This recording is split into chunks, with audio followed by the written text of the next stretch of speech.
Hey guys, I am Big and Scare and bringing you another StarCraft 2 replay, this time featuring in our top left-hand side, Barcode, our blue Zerg. He is our Masters level Zerg, and his opponent on the bottom right-hand side from clan NoN-eSports is ForsakNXE, our red Terran. We're on Alkaline Wastes. Fantastic map, a nice classic map. It's cool. I like it a lot, especially because of the choice that you have to make when you take your third. Do you take out the rocks and then the destructible debris tower or whatever, or do you go for this third, which is way up here? Much more popular for Zerg to go for that. Terran can obviously secure it with some sort of planetary fortress, but this is so tempting. It's enticing. It's nice. I like it. I like how defensible they make the third. It definitely favors macro style games, and then you've got all the dynamics of the different rocks, all the different terrain that Reapers can abuse and use, and Terran can get out some early scouting, but then you also have a lot of dead airspace where your overlords can hide, and you can poke in just to see exactly what sort of gas timing and structure timing you might be dealing with. Very neat. I love it a lot.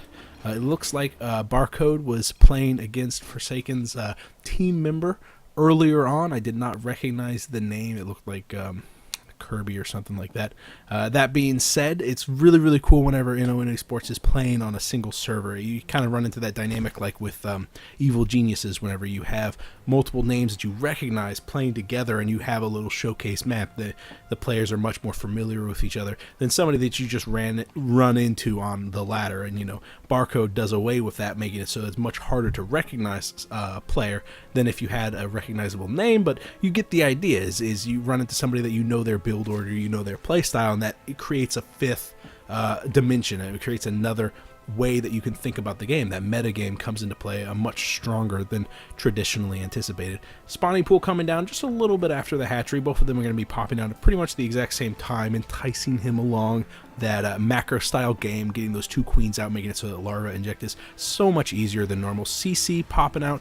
It looks like CC first, actually, with the barracks right behind it. Refinery a little bit delayed too, meaning that the refinery is probably going to be finishing at the same time, meaning that we're probably not going to be seeing some sort of heavy tech opening. No factory on the horizon for an extended period of time. Probably going to be seeing a Reaper coming out, possibly. We can only hope, because like I said, this map has a lot of ground that the Reaper can abuse. Really only this corner, in all actuality, is this corner is definitely the linchpin of Reaper abuse, because obviously you can get up here and harass the natural, but no one wants to do that. Really, you want to use your Reaper to scout out the main. Unfortunately for us, Barcode is not being super frisky. It looks like he's going to be going for an early third. Is that where this drone is destined to? No, not for the time being. He's probably going to be just working on the natural saturation for his natural, with his two queens coming out, and then once his creep spread gets underway, maybe he'll start thinking about a third. But he's got a lot of extra money. I'd love to see that hatchery thrown down. Only time will tell. Factory on the way for Forsaken. Just putting the lie to everything I said. Why didn't he make a Reaper? I don't know. I guess the timing for the refinery was right on the edge of that one. 6 in one hand, half dozen in the other. But the factory is just a little bit delayed because that refinery was a little bit later than what I traditionally would expect. Obviously, Forsaken, as a Masters level player, totally knows what he's doing, and I'm just taking a stab at the dark, but he's making his wall nice and traditionally. Obviously, the 6-minute mark is really when you want that wall to start shoring itself up. It's okay to be throwing down that last supply depot right when you get to the 6-minute mark, just because speed is really that's as early as you can feasibly get it, and also have a good economy on the back of things. Obviously, we know that Barcode is going to be getting his third base coming out, actually electing to take that very far away location. I agree with this. Obviously, Zerg is expecting to have map control, expecting to be able to contain the Terran, and so it really doesn't matter where you put your third. On the other hand, it's so nice to have a third that's within walking distance, and also that is between the main and the exterior, making this third kind of acts as a buffer to any drops that could be happening in the mineral field for your natural. It protects a lot of your key structures that might be thrown down in the main. I think that this shows a lot of confidence with Barcode. He really wants to get an economic edge and is not afraid to cut corners to get that. Speaking of cutting corners, we don't see any Reapers coming out at all for Forsaken. He's going straight to the Hellion production. He's got that reactor out. He's got the tech lab working on STEM, so he's going to be following this up with a more traditional bio ball. But usually you see 2 Reapers accompanying the 4 Hellions that are going to be popping out in a relatively short amount of time. 2 more Hellions popping out of the factory and will be accompanying these Hellions out into the field, and that is a very intimidating force. Obviously, the majority of the DPS is represented in those Hellions, which are just kind of kiting around, hoping for a little hole in the defense. But with 2 Queens side by side on Equip, a 3rd one coming out, these Queens are definitely far too resilient for just a foolhardy 4 Hellions. They don't represent nearly enough damage to actually clean up any of these Queens, especially whenever they start to accumulate energy and are able to reinforce each other with their rejuvenation and in transfusion and whatnot. And wow, those big words. Yeah, 6 Hellions. That'd be awesome if you get a run by, but in reality, he's not going to be able to. And it looks like one of those Hellions do go down. And I think these Queens are going to have no problem at all continuing the creep spread.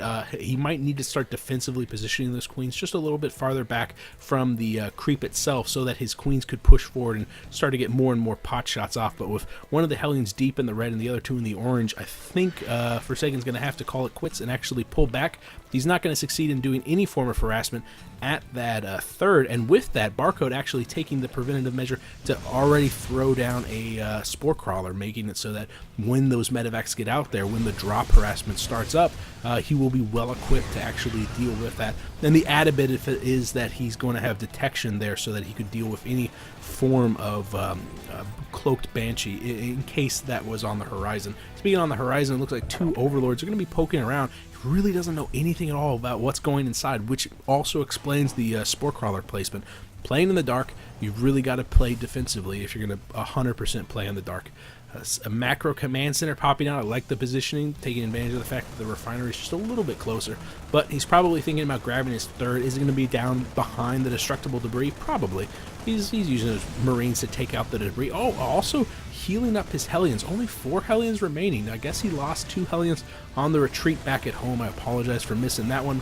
But he didn't lose it killing any of the drones. We can see that 0 workers killed, 0 workers killed. So yeah, he lost 1 or 2 drones, probably just a couple of pot shots from these 3 Queens. I really like this opening from Barcode. 6 Queens just affords you so much creep spread. You can see how intimidating it is already. So many creep tumors just blasting that creep forward. And look at this. Overlord positioning over both of the possible expansions. Not only is this going to significantly delay the orbital command before it can land down, but it's also going to tell Barcode that the 3rd has been taken and exactly how many Marines are out there for Forsaken right now.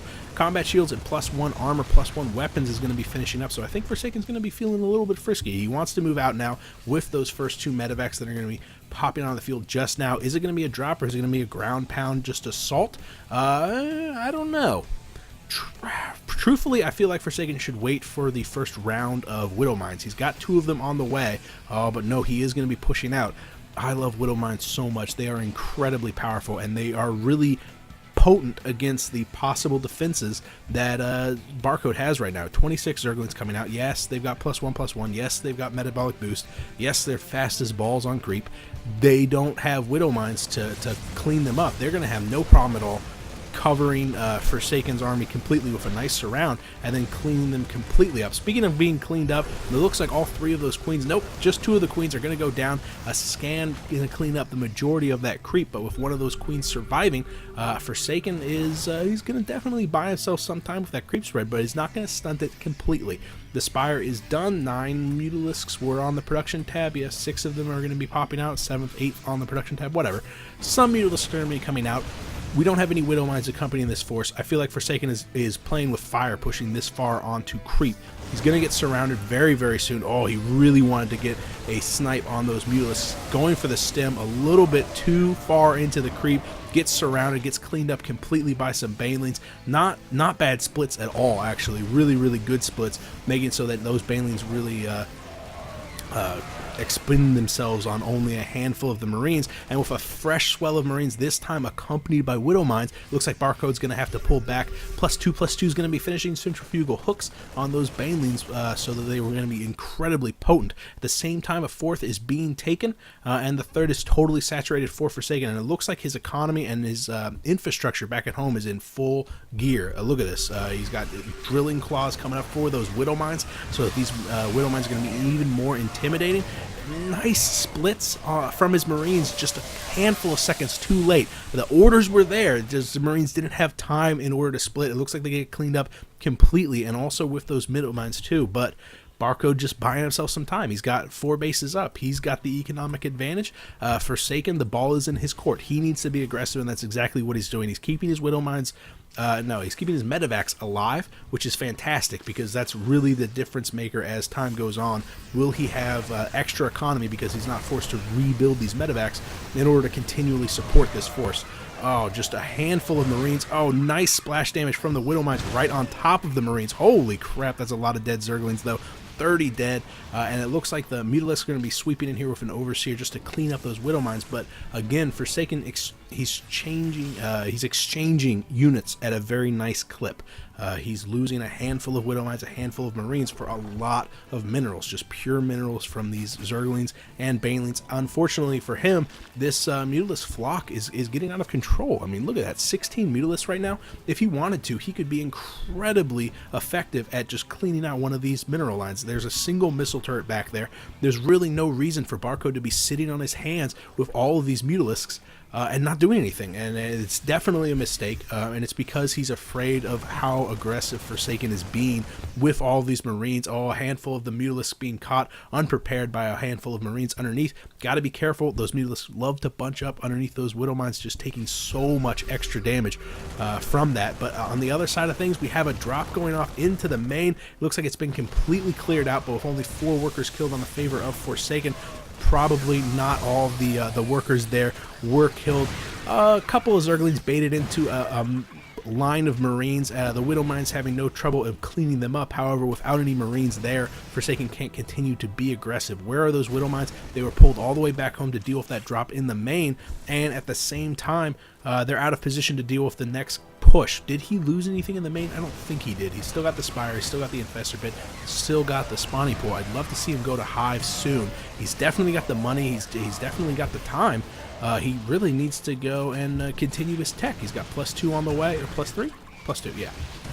+2 on the way for his Mutalisks. He really needs to go to Hive. He's doing a lot of damage with his Mutalisks, but as the time goes on, oh my goodness, his Mutalisks are going to be increasingly obsolete to these Marines, and he needs to keep the tech advantage that he's garnered by taking this economic advantage. Also, what's up with this? Not securing your third, or your natural third, I guess, because of a single Marine. He's definitely got the units that can take that out, and I'd love to see him take that just extra advantage just by taking that base. On the other side of things, Forsaken, his army's looking intimidated. His 3-3 is going to be finishing in just a second. His Widow Mines have those digging claws so that they can burrow very quickly. And the ground army for Forsaken is looking kind of paltry. Just a handful of Zerglings coming in here. Handful of Banelings as the Mutalisks are spreading once again to deal with a drop in the main. This time threatening the Hive. Fortunately, it looks like there's enough Banelings and Zerglings left on the field that can clean up the Marines. Probably not the minefield. The Mutalisks arrived just in the nick of time to clean up those Marines that were doing just a little bit of damage to the economy. Remember, it was 5 workers killed just a second ago. Now we're up to 9, or no, 6 for Forsaken, I think is what I saw. The Spine Crawlers doing work on top of those Marines. Once again, Forsaken, he's got a nice minefield to fall back on, but not a lot of Marines. What is up with those Marines? I wonder why he isn't producing enough Marines to actually deal with this. He's got, Lord knows, he's got enough infrastructure. I mean, look at all that. I guess he's just mineral starved, and it's because he hasn't been able to take his 4th just yet. This is not an orbital command. There is a burrowed Zergling underneath that command center, and it looks like he is finally succeeding in dropping all the mules that he needs to. You're going to see his mineral income skyrocket, and with that we're going to see a lot of extra Marines, and that extra anti-air might be enough for him to keep that 4th base. Yeah, look at all those, man, look at those Marines. This is definitely not something that these Mutalisks are looking forward to engaging, but what other option does he have? He doesn't have the Banelings on the field that could push forward and actually deal with this. His Ultralisk Cavern is on the way. His 3-3 is on the way. Now, and he looks like he's getting armor for his Mutalisks too, which is definitely something that I agree with. Really need to make them as sturdy as possible as the number of Marines just kind of begins to climb, and it looks like Barcode is beginning to feel a little bit frisky. Look at that mass repair on the missile turret, not even losing health at all. At the same time, the Mutalisks are kind of picking apart the SCVs, doing quite a lot of damage to that. 20 workers killed total. Definitely a good exchange for Barcode. However, it's given Forsaken a handful of seconds to go forward with a small little drop over at the third, forcing the cancel on that hatchery and aggressively positioning his army very far forward onto the creep, getting some nice shots off with his Widow Mines. 4 kills there, 8 kills there. However, he's not engaging this Mutalisk ball. This Mutalisk ball is incredibly intimidating. Forsaken playing a very cat and mouse sort of game, but the second these Mutalisks clean up the aggression from Forsaken, he's going to be able to turn right around and start doing damage back at home. Oh, really nice play here, having some Widow Mines in the mineral line, expecting that this is going to be the next place that these Mutalisks pounce, and that is a fantastic play from Forsaken. We'll see if it pays off. I'm not 100% sure if it does. 2 Widow Mines, some massive blows to all those 15 kills there, 13 kills there. Holy crap. Some Mutalisks intercepting a drop off to the north side. The action is just absolutely helter-skelter in every direction. I love this strike force style of play from Forsaken. He's got 3 or 4 different clusters of mines and marines, and the marines really aren't doing too much damage. It's really up to the mines to keep everything in check. However, now that the 2-2, pardon me, he's got like 10 more seconds before he gets to 3-3. Ultralisks are out on the field. These Marines and even these Widow Mines are going to be increasingly obsolete. He needs to transition over to Marauders as soon as possible so that he actually has the counter. 3 Marauders on the production tab. Even that is not going to be enough to keep this in check, as 6 more Ultralisks are added to the queue, and Chitinous plating is done. So he's going to be at 3-5 in just a handful of seconds. Another drop going off, but this place isn't even saturated. He's got so many bases, he doesn't even need to keep this. Obviously, you want to keep this so that when you begin to mine out, you can continue to be aggressive. Oh man, it was another huge hit on these Ultralisks. I think they flew right over that Widow Mine field, the Widow Minefield. Those Mutalisks arrived just in the nick of time to keep that hatchery from falling below 300 hit points. The Ultralisks are...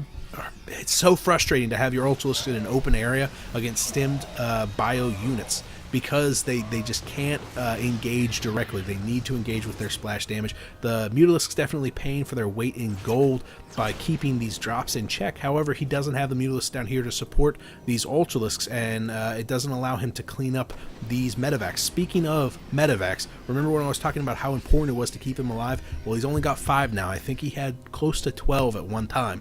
And because of the frequent loss of those medevacs, because of the drops, the really good unit control by Barcode with his Mutalisks, the medevac number is beginning to fall substantially, and because of that, the drops are going to begin to taper off, and the engagements are going to be decidedly in one dimension, in one location, and that's definitely going to favor Barcode because of his Ultralisks, because of his splash damage. Looks like another drop was going off into the third, forcing the death of that hatchery, which was already weakened from the supplemental one. Another drop going on here, not doing any damage to the infrastructure. Oh no, it looks like the hatchery got cleaned up down on the bottom side, but the Ultralisks remain alive, and with that, Barcode is free. He doesn't need to defend anything. He's lost the 2 hatcheries that he was trying to defend, and he's beginning to push forward. He's got a massive bank, 200 supply, over 176, 200 for Forsaken. But look at all these Marauders. That is a lot of Marauders. They are going to be able to shred Ultralisks like there is no tomorrow. The Mutalisks are moving in, just shy of that Widow Minefield. Will they get in there? Oh, one massive shot on those Mutalisks, and they are severely weakened. They really don't want to push forward into all those missile turrets. At the same time, Fungal are going down. Where are the Ultralisks? They need to engage in that army whenever it is slow, but with no Zerglings to support this, the Stutter Step Micro from the Marauders is just too much. The Queens and the Infestors are off of creep. They're not capable of keeping those Marauders in place so that the Ultralisks can actually engage, and those Ultralisks are being shredded to pieces. Speaking of shredded to pieces, looks like the hatchery is going to get targeted down one more time, but the Marines pushing in to support the Ultralisks right whenever those Mutalisks arrive. It looks like Forsaken is just holding with that perfect unit composition. He found that nice balance point of mobility with the stemmed bio units, and then also the anti-armor piercing from those Marauders and the anti-air from the Marines, all working together in a nice cohesive structure. Note that there were like no Widow Mines in that force, because he knew that Widow Mines were going to be useless. He knew he needed to deal with the Ultralisks, and he needed to do that with Marauders, so replacing the Widow Mines with Marauders was an absolutely clutch play. Looks like the last last mining base because the third has been completely mined out, naturals totally mined out, and this hatchery is being reconstructed. This is gonna get cleaned up, it looks like, with a hearty swell of Mutalisks coming in one more time. Oh man, massive hits from those Widow Mines that I did not see burrowed underneath, each of them collecting 2 or 3 scalps of those those Mutalisks, keeping the remaining, the last handful of bio units alive for Forsaken. But in reality, the damage was done. The economy for Zerg was in shambles, and he blew the majority of his wad on all of those Mutalisks rather than re-macroing with any ultralisks or anything like that. Hats off to Forsaken. That was it's so hard to do so much, so many different attacks in so many different locations. I mean, as Terran, you definitely have the most practice in that, engaging in one location, but then having a drop in another one. But then having the peace of mind and the presence of mind to withdraw from this engagement whenever you actually succeed in sniping this hatchery, lifting off, and then moving off into another place. That's awesome, because Zerg is okay with dealing with those drops, but the reason they're good at it is because they have so many things going for them. They've got the queens, they've got the creep, they've got, their units move faster whenever they're trying to defend. And then by splitting them up, you're just making your opponent tear his hair out, because there's so much to keep track of, so many Widow Mine locations. There was a Widow Mine field halfway in between both of the places that he was attacking. It was great. I loved it so much. And then my absolute favorite were these guys, because 8 kills on that guy. Fantastic. I don't know if they were Zerglings or Mutalisks, but I want to believe that they were Mutalisks, because that would be incredible. So, hey, if you guys have a question, ForsakNXE actually streams all the time on Twitch. And if I have my way, I can post his channel in the comments section, regardless.